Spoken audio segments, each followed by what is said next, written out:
प्यारे बच्चों, स्वागत है। जैसा कि आप देख रहे हैं, पहली 2 कक्षाओं में आपने पवन दूतिका के भावार्थ को समझा और कैसे उत्तर लिखते हैं ये सीखा है। आइए आज के इस कक्षा में कुछ और सीखते हैं पद्यांश कि कैसे प्रश्नों के उत्तर दिए जाते हैं, जिससे आपकी तैयारी व्यापक हो सके और कोई भी प्रश्न आपसे छूटे ना और पूरे अंक आपको प्राप्त हो सके।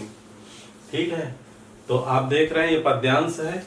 सबसे पहले क्या करना होता है, इसे बड़े ध्यान से, बड़ी तल्लीनता से पढ़ना होता है, अर्थ समझना होता है और उसके बाद नीचे 5 प्रश्न दिए रहते हैं, उनके उत्तर लिखना रहता है। तो आइए देखते हैं इसका भावार्थ। यद्यपि मैंने कल इसे पढ़ा दिया है, लेकिन इसके प्रश्नों के उत्तर छांटना है इसमें, तो एक बार और देख लीजिए। तू देखेगी जलद तन को जा वहीं तदगता हो। राधा जी पवन दूतिका से कहती हैं, जिसे भेज रही हैं श्री कृष्ण के पास मथुरा, कि तू देखेगी जलद तन को। जलद का तात्पर्य बादल के समान जिनका शरीर है, तो उन्हें देख करके तल्लीन हो जाएगी। तदगता माने तल्लीन होंगे। लोने नयन उनके ज्योति उत्कीर्णकारी, और नेत्र दोनों कैसे होंगे? लोने। लोने माने सुंदर। बिल्कुल ठीक, आपने अच्छे से पढ़ा है। उत्कीर्णकारी में ज्योति उत्कीर्णकारी माने प्रकाश को बिखेरने वाली। ठीक है, प्रकीर्णन शब्द सुना होगा, प्रकाश का प्रकीर्णन होता है। ठीक, तो उत्कीर्णकारी माने फैलता हुआ प्रकाश। नेत्रों से जैसे प्रकाश फैल रहा हो ऐसी ज्योति निकल रही होगी। मुद्रा होगी वर वदन की मूर्ति सी सौम्यता की। और मुद्रा कैसी होगी? यहाँ कहा गया है कि रेखांकित अंश का भावार्थ लिखिए। तो आप भावार्थ में यही 2 लाइनें रेखांकित हैं। मुद्रा होगी वर वदन की मूर्ति सी सौम्यता की। उनकी मुद्रा कैसी है? वर माने श्रेष्ठ, वदन माने मुख। जो उनका मुख है वो अत्यंत श्रेष्ठ है। और कैसा है मुद्रा उनकी? चेहरा बनावट मूर्ति सी सौम्यता की। सौम्यता की मानो मूर्ति हो, जिसमें सहजता है, सरलता है, कोमलता है और सुंदरता है। ठीक है, यह सब चीजें एक साथ विद्यमान हैं। अगर देखना है तो भगवान श्री कृष्ण के मुख कमल को तू देखेगी। और क्या होगा? सीधे सीधे वचन उनके सिक्त होंगे सुधा के। यहाँ सीधे साधे होना चाहिए, लेकिन किताब में सीधे सीधे लिखा है, तो सीधे सीधे वचन उनके सिक्त होंगे सुधा के, यानी सीधे साधे ऐसे वचन उनके होंगे जो जैसे मानो अमृत में सिक्त हों, माने डूबे हुए हों। ठीक है, सने हुए हों, अमृत टपक रहा हो ऐसा लगेगा। ऐसे उनके सीधे साधे सरल वचन हैं, बोली है उनकी। नीले फूले कमल दल सी गात की श्यामता है। और नीले नीले फूले कमल दल की, कमल की जैसे पंखुड़ियां नीली नीली होती हैं, श्यामल श्यामल होती हैं, ऐसे ही उनके शरीर की। गात माने शरीर, गात का तात्पर्य है शरीर, सिक्त का तात्पर्य है सने हुए। ठीक, श्यामता माने श्यामलापन है। पीला प्यारा वसन कटी, कटी माने कमर, कमर में प्यारा सुंदर सा पीतांबर जो पहनते हैं, यानी पहनते हैं, वह फबीला है। फबीला का तात्पर्य है जो पहनने में सुंदर लगता है, देखने में अच्छा लगता है। और छोटी काली अलक, अलक का तात्पर्य क्या है? बाल, केश। मुख की कांति को है बढ़ाती। एक काली लट जो बाल की, केश की आती हुई उनके चेहरे पर लटक रही होगी, वह उनकी कांति को और बढ़ाती है। और सद वस्त्रों में नवल तन की फूटती सी प्रभा है। सद वस्त्रों में जो श्रेष्ठ उनके सुंदर पीतांबर है, और श्यामला श्यामल सा उनका शरीर है, उसके बीच से मानो प्रभा फूट रही हो, प्रकाश निकल रहा हो। जिस प्रकार से सुबह प्रातःकालीन वेला में पूर्व दिशा में हल्की बदली हो, श्यामल श्यामल बादल हो और उनके बीच से सूर्य का प्रकाश छन छन के आ रहा हो, निकल के आ रहा हो, ऐसा प्रतीत होता है। ठीक है, ये तो हो गया इसका अर्थ। अब जब अर्थ आपको आ जाएगा अच्छे से, तो इन प्रश्नों के उत्तर लिखने में आपको कोई दिक्कत नहीं होगी। पहला प्रश्न है, प्रस्तुत पद्यांश में श्री कृष्ण की तुलना किन किन उपादानों से की गई है? उपादानों का तात्पर्य है उपमानों कह लीजिए, जो संसार में फैले हुए उपमान होते हैं, उपमेय की जिससे तुलना की जाती है, तो तुलना यहाँ कह रहा है और उपादान आ गया तो यहाँ परेशान होने की जरूरत नहीं। उपादान का तात्पर्य उपमान से है। तो यहाँ कौन कौन से उपमान आए हैं? एक तो आया है जलद तन, ठीक, जलद तन माने बादल से, और दूसरा नीले फूले कमल दल सी, ठीक। तो नीले फूले कमल दल सी, बादल और कमल, इन दोनों से भगवान श्री कृष्ण की श्यामता की, शरीर के श्यामलेपन की तुलना की गई है, ठीक है। तो उत्तर में क्या लिखेंगे? भगवान श्री कृष्ण के सौंदर्य की तुलना, श्री कृष्ण के सौंदर्य की तुलना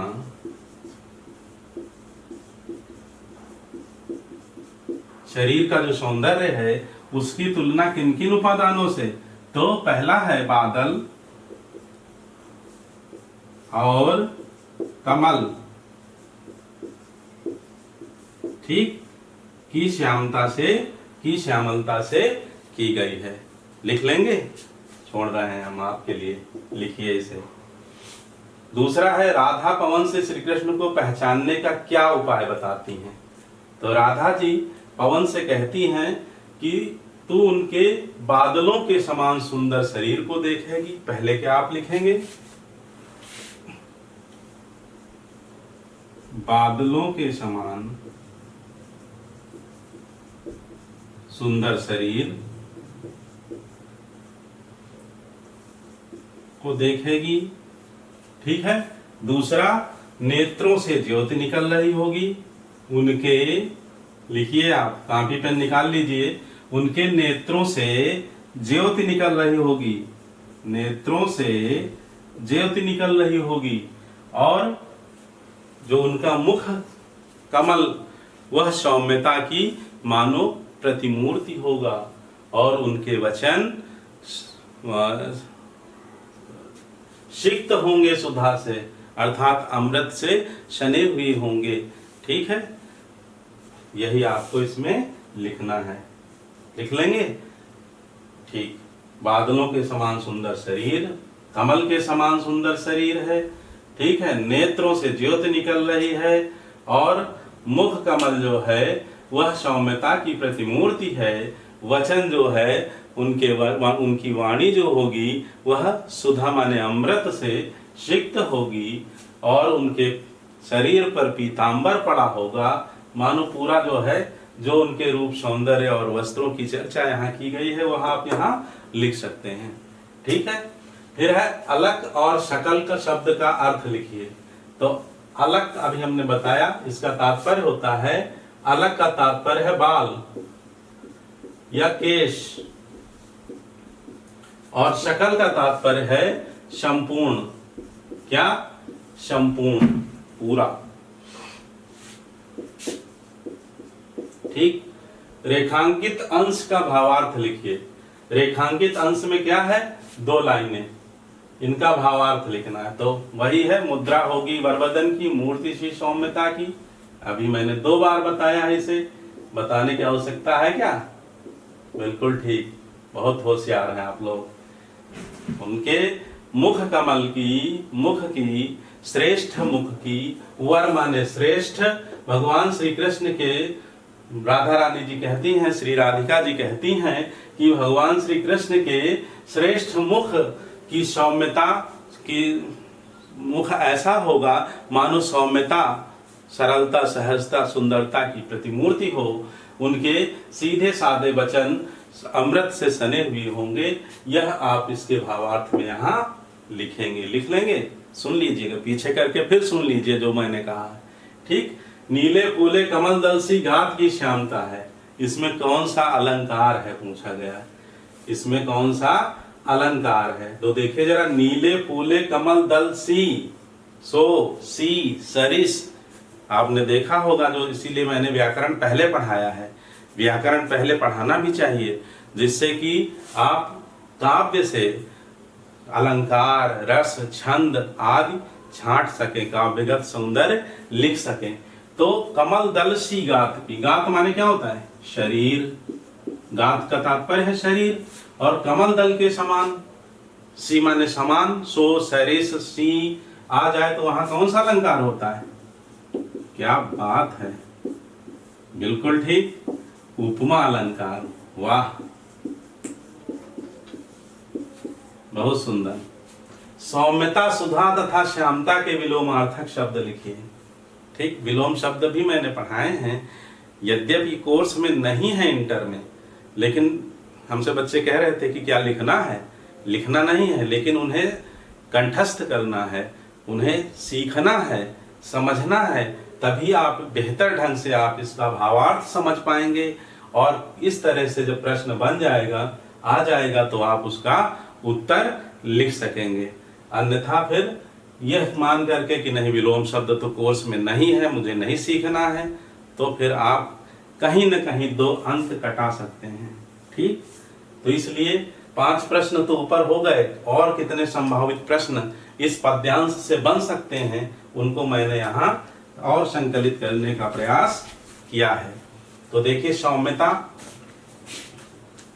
सौम्यता का विलोम क्या हो जाएगा? कठोरता। सौम्यता का विलोम क्या होगा? कठोरता। मैं यही उत्तर लिख रहा हूं, कठोरता। सुधा का तात्पर्य क्या है? सुधा माने अभी मैंने क्या बताया? अमृत होता है, लेकिन अमृत का विलोम विष लिखेंगे और सुधा का विलोम क्या लिखेंगे? विलोम शब्द वाला वीडियो आप इसके लिए देख सकते हैं, जो आपके लिए हितकारी होगा। गरल, क्या हो जाएगा? गरल। गरल का विपरीत है सुधा। अमृत का विपरीत अगर अमृत होता तो आप क्या लिखते? विष लिखते। ठीक है। श्यामता का विपरीत क्या लिखेंगे? श्वेत श्याम। श्यामता का विपरीत आप लिखेंगे धवलता। ठीक, धवल माने सफेद, चूंकि यहाँ प्रत्यय में लिखा हुआ है श्यामता, इसलिए धवलता। श्याम होता तो धवल। ठीक है, आगे बढ़ते हैं। पाठ का शीर्षक और कवि का नाम लिखिए। तो पाठ का शीर्षक क्या है? पवन दूतिका, ये लिखा हुआ है। पाठ का शीर्षक आप ऐसे डालेंगे डैश करके, पाठ का नाम लिख देंगे पवन दूतिका। ठीक है। कवि का नाम लिखिए अयोध्या सिंह उपाध्याय हरिऔध। फिर सदवस्त्रों में नवल तन की फूटती सी प्रभा है, पंक्ति में कौन सा अलंकार है? मान लीजिए ये ना दिया जाए, ये दे दिया जाए, तो यहाँ भी आप देखिए सदवस्त्रों में नवल तन की फूटती सी प्रभा है, यहाँ भी फूटती सी प्रभा है। जो प्रकाश निकल रहा है उनके सांवले सांवले शरीर में पहने हुए पीले वस्त्रों के बीच से, तो ऐसा क्या लग रहा है? इसमें कौन सा अलंकार होगा? बिल्कुल, जहां सी सो सरिस आ जाए वहां उपमा अलंकार होता है। क्या होता है? उपमा अलंकार। ठीक। और यदि पूछ लिया जाए, एक प्रश्न मैंने यहाँ नहीं लिखा है, बन सकता है प्रश्न कि जलद तन, यदि इतना पूछ लिया जाए कि जलद तन में कौन सा अलंकार है? देखिए यहाँ जलद तन, आप देख रहे हैं इसके बीच में वाचक गायब है, और जब वाचक गायब हो जाता है तो भेद रहित वर्णन होता है। और जहां भेद रहित वर्णन होता है, भेद रहित वर्णन, उपमेय और उपमान के मध्य भेद रहित वर्णन, वहां कौन सा अलंकार होता है? क्या बात, रूपक। बिल्कुल ठीक। क्या लिखेंगे उत्तर? रूपक अलंकार। ठीक। तो इस तरह से जितने संभावित प्रश्न बन सकते थे वे सब आपके समक्ष हमने रखा है, रखने का प्रयास किया है। अभ्यास कीजिए और इसके बाद एक और देखते हैं। देखिए बच्चों, अगला पद्यांश है, सूखी जाति मलिन लतिका जो धरा में पड़ी हो। यदि कोई सूखी सी लतिका, पत्तों से लदी हुई डाली जो सूख रही हो, सूखती सी जा रही हो, मुरझा गए हो पत्ते उसके, तो पांवों के निकट उसको श्याम के ला गिराना। तो तू अपने वेग से उड़ा करके लाना और श्याम के, भगवान कृष्ण के पैरों पर गिरा देना, पैरों के निकट गिरा देना। ठीक है, निकट बहुत सीधा सरल सा अर्थ है, इसमें ज्यादा दिमाग लगाने की आवश्यकता नहीं है। बहुत कठिन है, परेशान हूँ, दो चार शब्द जो कठिन है उनके मैं अर्थ बता दे रहा हूं, बस हो जाएगा। यो सीधे से प्रकट करना प्रीति से वंचिता, प्रीति माने प्रेम, वंचिता माने जो वंचित हो, जो अलग किया गया हो, ठीक है, जिसे प्राप्त ना हुआ हो प्रेम। मेरा होना अति मलिन और सूखते नित्य जाना, मेरा होना अति मलिन, मलिन माने उदास, और सूखते नित्य जाना माने कमजोर होते जाना। कोई पत्ता नवल तरु का, नए पेड़ का कोई पत्ता जो पीला पड़ता जा रहा हो, पीत माने पीला, पीत हो जो हो रहा हो, पीत का तात्पर्य है पीला, बहुत आसान है। तो प्यारे के दृग, दृग माने नेत्र, दृग लोचन, अक्ष, चक्षु, नयन, ये सब नेत्र के पर्यायवाची है। युगल के, युगल माने दोनों नेत्रों के, युगल माने दोनों, तो प्यारे के दृग युगल माने दोनों नेत्रों के समक्ष, सामने माने समक्ष या समक्ष माने सामने, लाउ से ही धीरे धीरे संभाल करके रखना, स्नेह के साथ, आदर के साथ रखना। जब आप आदर के साथ रखेंगे तो वो जितना मुझे स्नेह और आदर देते थे उन्हें मेरी स्मृति हो जाएगी, मेरी याद आ जाएगी उनको।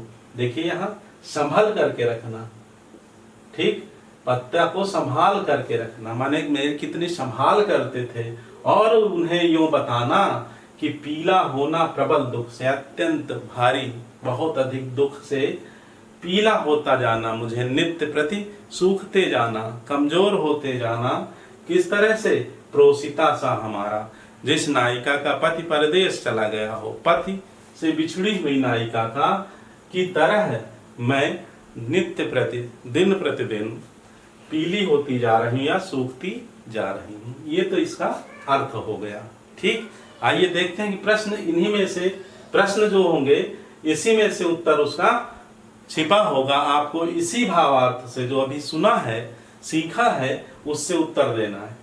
तो जरा उत्तर देने का प्रयास करिए। अब दो मैंने सिखाया है, तीसरा है ये, राधा पवन से पृथ्वी पर पड़ी हुई लता को क्या करने के लिए कहती हैं?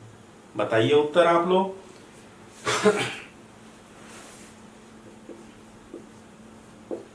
राधा पवन से पृथ्वी पर पड़ी हुई लता को क्या करने के लिए कहती हैं? पहली लाइन देखिए, सूखी जाती मलिन लतिका जो धरा में पड़ी हो, मथुरा की धरती पर पड़ी हो जो लता, तो पांवों के निकट उसको श्याम केला गिराना। यही उत्तर आपका हो गया। ये उत्तर आप लिखिए अपने शब्दों में, लिख लेंगे।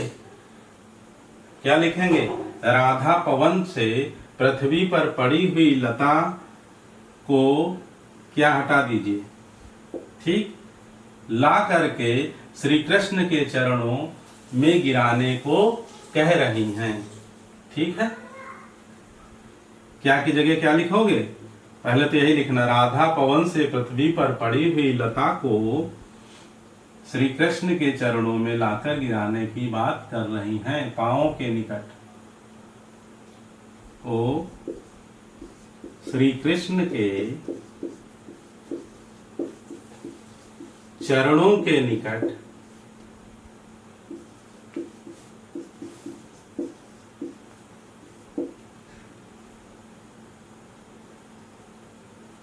लाकर गिराने की बात कह रही हैं, ठीक, समझ गए? मैंने क्या के बाद ये लिखा है, आप यहाँ श्री कृष्ण राधा पवन से पृथ्वी पर पड़ी हुई लता को, बस इसके बाद आगे ये लिखना, सूखी लता से राधा कृष्ण को क्या संदेश देना चाहती हैं। तो जो सूखी लता है, सूखी लता से राधा कृष्ण को क्या संदेश देना चाहती हैं? मानो उत्तर में क्या लिखेंगे? सूखी लता से राधा कृष्ण को यह संदेश देना चाहती हैं, यह संदेश देना चाहती हैं कि इसी लता की भांति, इसी मुरझाई लता की भांति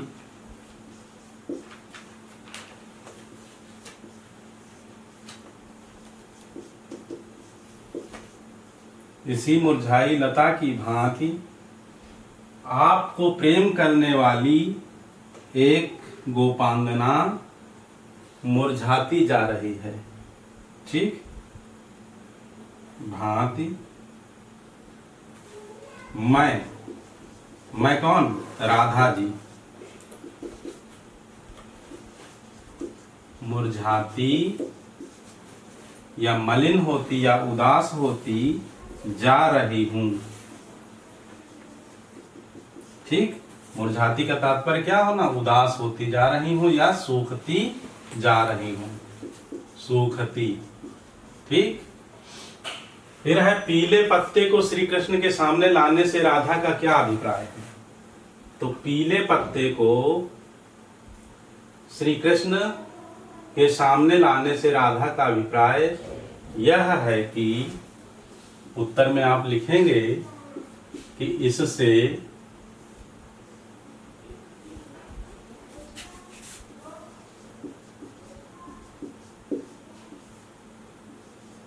उन्हें मेरा किसका? राधा स्मरण हो जाए, स्मरण हो जाए तथा मेरी दशा को, जैसे पीला पत्ता है, दशा को वे समझ सकें, ठीक, कि वियोग में किस तरह से मैं पीली होती जा रही हूं, सूखती जा रही हूं। फिर है उपर्युक्त पद्यांश की रेखांकित पंक्तियों की व्याख्या कीजिए। तो उत्तर है, इसमें व्याख्या में क्या लिखेंगे आप? जो पंक्तियां हैं वो पहली 4 पंक्तियां हैं। सूखी जाती मलिन लतिका जो धरा में पड़ी हो। धरा का तात्पर्य क्या है? पृथ्वी, लिखेंगे आप। ठीक है, पृथ्वी, धरा का तात्पर्य पृथ्वी। कोई सूखी हुई लता यदि पृथ्वी पर पड़ी हो, यही लिखना। ठीक, राधा पवन से कहती हैं कि यदि मथुरा में कोई सूखी हुई लता धरती पर पड़ी हो, पृथ्वी पर पड़ी हो, तो उसे पांवों के निकट ला करके श्याम के गिरा देना, उसे श्री कृष्ण के चरणों के निकट लाकर गिरा देना। यूं सीधे से प्रकट करना प्रीति से वंचिता, प्रीति माने प्रेम, और इस तरह से यह प्रकट करना कि प्रेम से वंचिता माने अलग की हुई, वंचिता माने अलग की हुई। ठीक, यानी प्रेम से अलग की हुई, वंचित की हुई एक गोपांगना, यानी मेरा होना, यानी राधा जी के लिए राधा कह रहे हैं कि मेरा होना अति मलिन, मेरा अत्यंत उदास होना और नित्य सूखते जाना, नित्य मेरे शरीर का कमजोर होते जाना, इस चीज का उन्हें बोध करा देना उस लतिका के माध्यम से। ठीक है, यह व्याख्या आप लिखेंगे। दोबारा आप इसे सुन सकते हैं पीछे करके वीडियो को। संदर्भ लिखिए, फिर पूछ लिया जाता है उपर्युक्त पद्यांश का संदर्भ लिखिए। तो संदर्भ में 2 चीजें लिखनी होती हैं मुख्यतः, एक तो पाठ का शीर्षक और दूसरा कवि का नाम। तो संदर्भ में क्या लिखेंगे? प्रस्तुत पद्यांश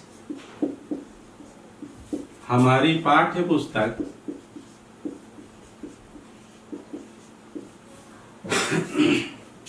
हमारी पाठ्य पुस्तक हिंदी में संकलित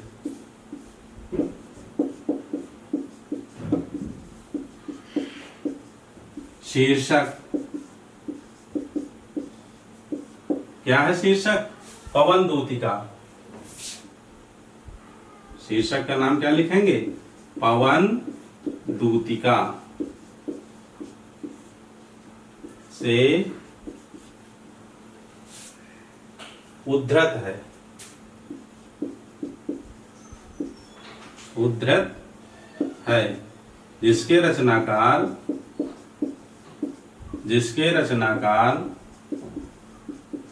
द्विवेदी युग के प्रसिद्ध कवि अयोध्या सिंह उपाध्याय हरिऔध हैं। ठीक, यह उनके महाकाव्य प्रिय प्रवास से लिया गया है। ठीक है, तो क्या पवन दूतिका शीर्षक। इनका महाकाव्य कौन सा है? प्रिय प्रवास। महाकाव्य का नाम है प्रिय प्रवास। प्रिय प्रवास नाम क्यों है? प्रिय कौन? श्री कृष्ण। प्रवास का मतलब बाहर जाकर के निवास करने लग जाना, दूर जाकर के निवास करना प्रवास कहलाता है। तो प्रिय प्रवास महाकाव्य है। क्या है ये? महाकाव्य। और इसी में ये शीर्षक है पवन दूती का। ठीक है। फिर है उपर्युक्त पद्यांश में कौन सा रस है तथा उसका स्थायी भाव क्या है? तो उपर्युक्त पद्यांश में कौन सा रस है बताइए, प्रयास कीजिए। हाँ, पूरा पद्यांश में आपने देखा राधा जी पवन को दूतिका बना करके अपने विरह व्यथा का वर्णन कर रही हैं, अपने स्मरण की बात कर रही हैं। तो कौन सा रस है? वियोग श्रृंगार। वियोग या विप्रलंभ, दोनों बातें कुछ भी लिखें आप, एक ही हैं। श्रृंगार। फिर कहता है उसका स्थायी भाव क्या है? तो इसका स्थायी भाव क्या है बताइए।